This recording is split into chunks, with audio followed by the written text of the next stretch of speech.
BC bill కంటే ఎక్కువ రేవంత్ అన్న అసలు ఎడ్యుకేషన్ పాలసీ ఎందుకు తీసుకొస్తలేవే అంటే ఈ ఫీజుల నియంత్రణ. ఫ్రెండ్స్, మీ కమెంట్ రూపంలో చెప్పురి నాకు. చట్టబద్ధత లేని బీసీ బిల్లులు తీసుకొచ్చుడు ఇలా మనకు ప్రయారిటీయా, లేకపోతే నేను ఇలా యావత్ తల్లిదండ్రులకు, నేను కూడా ఒక తండ్రినే, నా పిల్లలకు నేను మాట్లాడుతున్నా, స్కూల్ ఫీజులు కట్టాలనంటే భారం అనిపిస్తుంది, గుండె బరవెక్కుతున్నది రేవంత్, నా సంపాదన సంకనాకిపోతున్నది, నాకు ఇది ప్రయారిటీ అని చెప్పి నేను మాట్లాడుతున్నా. కులాలకు అతీతంగా, మతాలకు అతీతంగా ప్రతి బిడ్డలకు వాళ్ళు ప్రయోజకులు కానికే చదివే చదువు ఇవాళ బిజినెస్ అయిపోయింది. విద్యార్థి కస్టమర్ అయిపోయింది అన్న, స్టూడెంటు కస్టమర్ అయిపోయింది అన్న. ప్రైవేట్ స్కూళ్ళల్లో private scams, the great Indian education racket, ఇది మన ప్రయారిటీ కదా. ఫ్రెండ్జీ స్కూల్స్ అని చెప్పి మాట్లాడతాం, where the children are turned into the potential customers. నేను చెప్పింది తప్ప? నువ్వు ఢిల్లీ నుంచి బెంగళూరు నుంచి తెలంగాణ ఏడికి తీసుకున్న సంవత్సరానికి 30 to 40% ఫీజులు హైక్ అవుతున్నాయి. 2023 నేషన్ వైడ్ సర్వే తీసుకుంటే ఈ డేటా ముంగటికి వచ్చి పడుతున్నది. 44% ఆఫ్ ది పేరెంట్స్ చెప్తున్నారు రేవంత్ అన్న 50 to 80% పెంచేసిర్రు స్కూల్ ఫీజులు 3 సంవత్సరాలల్లా అని చెప్పి అల్లమో రామచంద్ర అని చెప్పి తల్లిదండ్రులు బాధపడుతున్నారు రేవంత్ అన్న. 8% తల్లిదండ్రులు ఏమంటున్నారు అంటే లాస్ట్ ఇయర్ కంటే ఈ ఇయర్ కంపేర్ చేస్తే డబుల్ అయిపోయినాయి, ఎట్లా బతికేది, ఎట్లా చదివించేది అని చెప్పి చెప్తున్నారు. ఢిల్లీలో ఒక స్కూల్ తీసుకొని చూస్తే మన తెలంగాణలో కూడా ఏం తక్కువ లేదు, నేను పేర్లు చెప్పంటే కూడా చెప్తా. 1.38 lakh ట్యూషన్ ఫీ ఉన్నది, కొన్ని స్కూల్స్కి అయితే 2.5 lakhs కూడా ఉన్నది. ఇలా లోకల్ స్టడీ సర్కిల్స్ ఏవైతే మనం దాన్ని తీసి చూస్తామో, పేరెంట్స్తో మాట్లాడతామో, Hyderabad school fee minimum 50 to 80% hike అయిందంట ఈ 3 సంవత్సరాలల్లో. కేవలం లాస్ట్ ఇయరే తీసుకుంటే 60 to 70% అయిందంట. దీనికి ఇప్పటిదాకా తెలంగాణ ప్రభుత్వం బీసీ బిల్లు తీయనీకే ఆర్టికల్ 213ని ఉపయోగించి ఎమర్జెన్సీ యాక్షన్, ఇమ్మీడియట్ యాక్షన్ కింద బిల్లు పాస్ చేస్తుంది. మళ్ళీ తల్లిదండ్రుల ఆవేదన, ముఖ్యమంత్రి, గౌరవనీయ ముఖ్యమంత్రికి సమజైత లేదా, ప్రజాప్రతినిధులకు సమజైత లేదా? ప్రజాప్రతినిధులలో ప్రజల ఓట్లు గెలిచిన ప్రజాప్రతినిధులు గాళ్ళు గంజాయి కొట్టిర్రు, వీళ్ళు డ్రగ్స్ తీసుకున్నారు, గాళ్ళు ఆరోపణ చేసిర్రు అని అంటారు. తల్లిదండ్రుల ఆవేదన అర్థం చేసుకునే ఎమోషన్ లేదా? ఈ ఎమోషన్లో మీరు డివోషన్ చూసుకోవాలి కదా. ప్రజలే ప్రజాప్రతినిధులే, ప్రజాపాలకులు ప్రజలే అని చెప్పి చెప్తారు కదా. మళ్ళా ఆ తల్లిదండ్రులకు, ఆ ప్రజలకు ఏం కట్టలు కట్టిరు, కొత్తిమీర కట్టలు అని చెప్పి నేను చెప్తున్నా. ఏమైనా చేసినాయా? ఏమైనా చట్టాలు వచ్చినాయా? ఎవరైనా తల్లిదండ్రులు దీని మీద గట్టిగా మాట్లాడిర్రు అనుకో, పోరలకు చదువు చెప్పారు, స్కూళ్ళల్లో పోరలను కొడతారు, లైబ్రరీలో కూర్చోబెడతారు, ఆడపిల్లలను అయితే బాత్రూంలకు కొనియారు. ఇన్ఫ్యాక్ట్ వాళ్ళకు మెన్స్ట్రూరల్ సైకిల్ ఉన్నప్పుడు కూడా పంపారు. ఇలా నోట్లల్లో మన్నువాడ ఈ ప్రైవేట్ స్కూల్ వాళ్ళు పేర్లు తీసి మాట్లాడతా ఇప్పటి నుంచిగా. నాకెన్నో కమెంట్స్ వచ్చినాయి ఫ్రెండ్స్, అన్న స్కూల్ ఫీజుల మీద నువ్వు ఎందుకు మాట్లాడవని. అన్న నేను మాట్లాడతలేను అని అంటే దాని అర్థమైంది మీ కమెంట్స్ అవుతలేను కాదన్నా. నేను డేటా కోసం అన్వేషిస్తా, వచ్చినప్పుడు డంకేపే చోట్ తొడగొట్టొస్తాం, దా మైదాన్లకనని. లేట్ హీ సై దేర్ హీ సై బట్ దురుస్త్ డేటా తీసుకొని వస్తాం. According to the data CMIE 10% of the ఫ్యామిలీసే భారతదేశంలో 66,000 జీతం ఉన్నోళ్ళట. కాకపోతే 66,000 జీతగాడు నెలకు 4-5 లక్షల ఫీజు, స్కూల్ ఫీజు సంవత్సరానికి కట్టాలనంటే మజాక్ అనుకుంటున్నారా ప్రభుత్వాలు? గంగలవడని ప్రైవేట్ ఎడ్యుకేషన్ని ఎందుకు ప్రోత్సహిస్తున్నాయి ఫస్ట్ ప్రభుత్వాలు అని చెప్పి నేను మాట్లాడుతున్నా. ఒక ప్రీ స్కూల్ ఛార్జర్ అని ఆయన ప్రైమరీ LKG UKGలలో 2 లక్షల ఫీజులా? 2 లక్షల నీ అమ్మ రాకెట్ సైన్స్ చదివిస్తున్నా అర్రా స్కూళ్ళల్లో. సమాజగాని పరిస్థితులలో ఉన్నది. RTI డేటా ఢిల్లీ తీసుకొని మాట్లాడితే తెలంగాణది కూడా ఉంది, వస్తా జరల్లా స్టేట్ ఉండుండ్రి. RTI ఢిల్లీ డేటా తీసుకొని మాట్లాడితే 1677 రికగ్నైజ్డ్ ప్రైవేట్ స్కూల్స్ ఉన్నాయి, అందులో 335 గవర్నమెంట్ స్కూల్స్ ఉన్నాయి, మిగతా అని ప్రైవేటే కదా. మళ్ళీ గవర్నమెంట్ స్కూల్స్ని పెంచి పోషించాలన్న తత్వము, తపస్సు ప్రభుత్వాలకు లేదా? ఇంచుమించు డేటా గిట్లనే పాడైంది. మన దగ్గర 216 B.Ed కాలేజెస్ ఉంటే ఎన్ని కాలేజెస్ బంద్ అయిపోయినాయి కాక?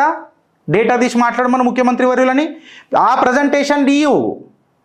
కేసీఆర్ గారు తప్పు చేసిండ్రా, రేవంత్ రెడ్డి తప్పు చేసిండా, బీజేపీ తప్పు చేసిందా, ఆ ప్రజెంటేషన్ నా పౌరుల భవిష్యత్తు సంకనాకిపోతున్నది నా తెలంగాణ అన్న ప్రజెంటేషన్ ఈ రేవంత్ అన్న. నీ కాళ్ళు కడిగిన ఎత్తి మీద నీళ్ళు పోసుకుంటారు తెలంగాణ ప్రజలు. నైపుణ్యం కావాలి మాకు, నైపుణ్యం. మీ బిచ్చమొద్దు. నేనన్న మాట కాదు. మళ్ళా అమీర్ ఖాన్, నాకైతే ఇష్టం ఉండదు అమీర్ ఖాన్ ఒక మాట అన్నాడు 3 Idiots'లా. ఏమని అన్నాడు తెలుసా? ఏమన్నారు? काबिल बनो काबिल बच्चे, काबिल बन काबिल, కామయాబీ ఖుద్ బాక్కే ఆయేగి. గిరీష్ గారు చెప్తే మీకు వేరే అనిపిస్తుంది. అమీర్ ఖాన్ చెప్పిండు ఇప్పుడు ఇను 3 Idiots'లా. గోక్కోర్రి అట్లా గోక్కుంటాడుగా, గోక్కోర్రి. మళ్ళీ వీడికి ఆగిపోయిందంటే వీడికి కాదు. కోర్టు కేసులు తీర్పులు ఇచ్చినా ఆ ఆడిట్లను డిలే చేస్తున్నారు. తెలంగాణ పరిస్థితి కూడా ఇది కాదు. తెలంగాణ కరెంట్ రియాలిటీ జర డిస్కస్ చేద్దాం ఫ్రెండ్స్. తెలంగాణలో ఎవ్రీ ఇయర్ 60 to 70% హైక్ అవుతుందట. పేపర్లు పెట్టి మాట్లాడమంటారా? ఆధారాలతోని మాట్లాడుతున్నా. New Indian express, times of India, Deccan Chronicle, ఈ పేపర్లలో వచ్చిన కథనాలు తీసుకొని మాట్లాడుతున్నా. ఇలా లోకల్ స్టడీ సర్కిల్స్ కూడా చెప్తున్నారు కదా ఇప్పటిదాకా 50 to 80% అయిందని. ఎల్కేజీ క్లాసు ఫీజు 80,000 నుంచి 2 లక్షల రూపాయల దాకా పోతున్నారు అయ్యా తెలంగాణలో కూడా.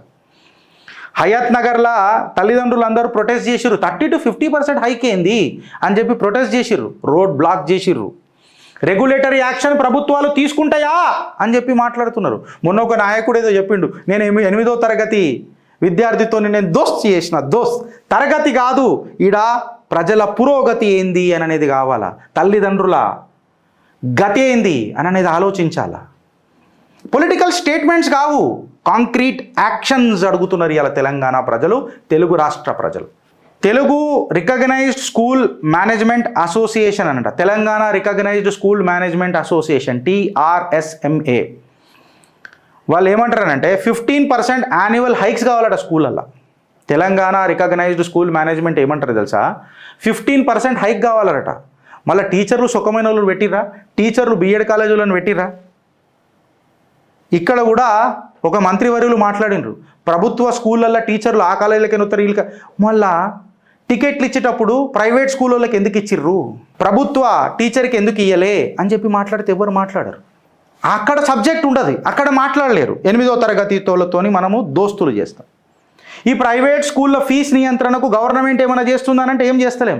వాళ్ళ పేరెంట్స్ ఏమని అడుగుతారంటే, సపోజ్ 2025లో పెంచిర్రు అనుకో, 3 year లాక్-ఇన్ పీరియడ్ చేయండి అని చెప్పి ప్రభుత్వాలను చేతులు జోడి కాళ్ళు మొక్కుతున్నారు తల్లిదండ్రులు. అలా నేను కూడా కొన్నున్నా.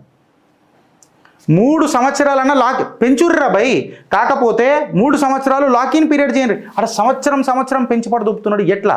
మళ్ళీ ఇది స్కూల్ ఫీజే కాదు, మళ్ళీ యూనిఫామ్లు ఆడనే కొనాలా, షూస్ ఆడనే కొనాలా, షూ లేజ్లు ఆడనే కొనాలా, ఇచ్చులు కచ్చకాయలు, పిత్తులు పీతాంబరిలు ఆడనే విత్తాలా, ఆడనే పెట్టాలా. ఇది ఎట్లా రా భయ్ అని చెప్తే ఎవడు మాట్లాడొద్దు. మళ్ళీ ఈ TRSMAలోనేమో 15% హైక్ చేసి పడాలా, మాకు మేము బతకొద్దా అని అంటారు.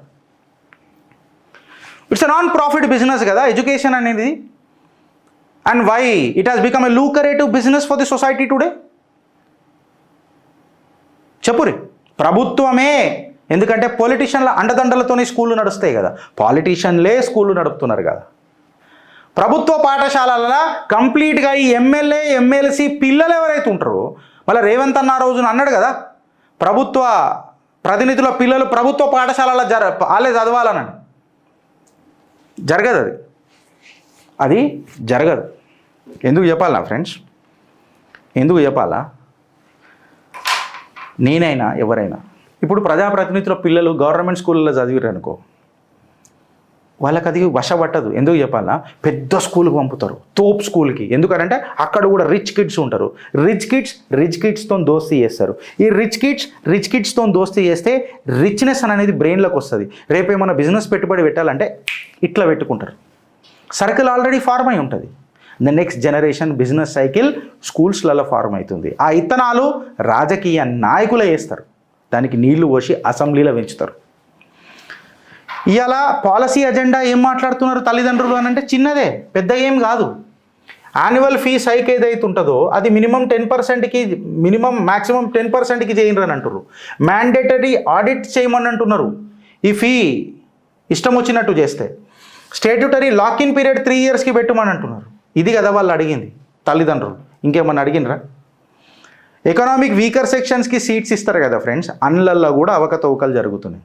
మనం ఒక ఇంగ్లీష్ సినిమా ఉంటుంది, ఒక ఇంగ్లీష్ సినిమా ఉంటుంది, అందులో వాళ్ళు గుడిసెలు ఉంటారు, పూడి గుడిసెలు ఉంటారు వాళ్ళ బిడ్డ అడ్మిషన్ కోసం ఆ స్కూల్లో. ఎందుకంటే నార్మల్ అడ్మిషన్లో దొరకకపోతే ఎకనామిక్ వీకర్ సెక్షన్స్లలో పోయి పైసలు ఇచ్చి ప్రిన్సిపల్ని, స్కూళ్ళని ఎక్సెట్రా మేనేజ్మెంట్ని, కరస్పాండెంట్లని మేనేజ్ చేసి అడ్మిషన్లు తీసుకుంటారు. మేము వేసిన ప్రశ్నలు తప్ప, తల్లిదండ్రుల ఆవేదన ఇది కాదా? ఇవాళ రాష్ట్రంలో ఎవడు డ్రగ్స్ తిన్నాడు, గిగ్స్ తిన్నాడు అని చెప్పి ఆలోచిస్తుంటే నాణ్యమైన విద్య ఇస్తే చక్కగానే ఉంటారు కదా అందరు. నువ్వు ఫస్ట్ ఇల్లీగల్గా దందలు చేయిస్తావు, ఇల్లీగల్గా దందలు చేయించిన తర్వాత సరే ఇప్పుడు నేను ఒక క్వశ్చన్ అడుగుతున్నా, ప్రభుత్వం ఎట్లా చేయిస్తుంది గిరీష్ అని చెప్పి మీరు మాట్లాడతారు కదా, మళ్ళీ రేవంత్ రెడ్డి గారు నేను అడుగుతున్నా, ధరణి పోయి భూభారత్ వచ్చింది, ఏమైనా పంచాయతీ మారిందా? ఏమైనా ప్రాబ్లంలు సాల్వ్ అయినాయా? ఎవడన్నా ఆనందంగా ఉన్నాడా? కేసీఆర్ పోయి రేవంత్ రెడ్డి వచ్చాయి, రైతు ఆనందంగా ఉన్నాడా? రైతు భరోసా పడ్డదా? 6 గ్యారెంటీలు గంగల గలవని అయిందా? పూరలకు స్కూల్ ఫీజులు కట్టేసి లేకపోతే సర్టిఫికెట్లు కట్టేసి ఫీ రీఎంబర్స్మెంట్లు వచ్చినాయా? నిరుద్యోగ భృతి కాదు, నాకు ఉద్యోగం కావాలా, భృతి ఎవరికి కావాలా? నిరుద్యోగ భృతి రాజకీయ నాయకులకు ఇద్దాం, మనం చందాలు వేసుకొని. 4 కోట్ల జనాభా ఉన్నది, నెలకు 4 కోట్లు ఇద్దాం, కుసోమన్నాడు పెన్షన్ తీసుకుంటా. మాకు భృతి వద్దు, మాకు ఉద్యోగాలు కావాలా, మేము ప్రయోజకులం కావాలా. పైసలు మంచి రాజకీయాలు ఆడుడైతే నాకు అర్థం కాదు. మాకు బంధువులు వద్దు, మాకు నైపుణ్య బిందువులు కావాలా మేము తెలంగాణలో అని చెప్పి అలా ప్రజలు అడుగుతారు. దీని మీద మీ ఆలోచన ఏంది కామెంట్ రూపంలో చెప్పురి ఫ్రెండ్స్. ఆల్మోస్ట్ నేను ప్రతి తల్లిదండ్రుల ఆవేదన సమరైజ్ చేసిన అని నేను అనుకుంటున్నా. మీకు నచ్చితే ఒక 4గురికి షేర్ చేయండి, మేము చేసిన కృషి నచ్చితే మాకు సపోర్ట్ చేయండి. కాకపోతే కమెంట్ మాత్రం జర ఖచ్చితంగా చేయరు ఫ్రెండ్స్. సబ్స్క్రైబ్ చేసుకున్న వాళ్ళు జర సబ్స్క్రైబ్ చేసుకోరు. 5 లక్షల టార్గెట్తో ముంగడికి పోతున్నాం ఫ్రెండ్స్. ఆలోచిస్తారా లేక అనుభవిస్తారా? భారత్ మాతాకి జై.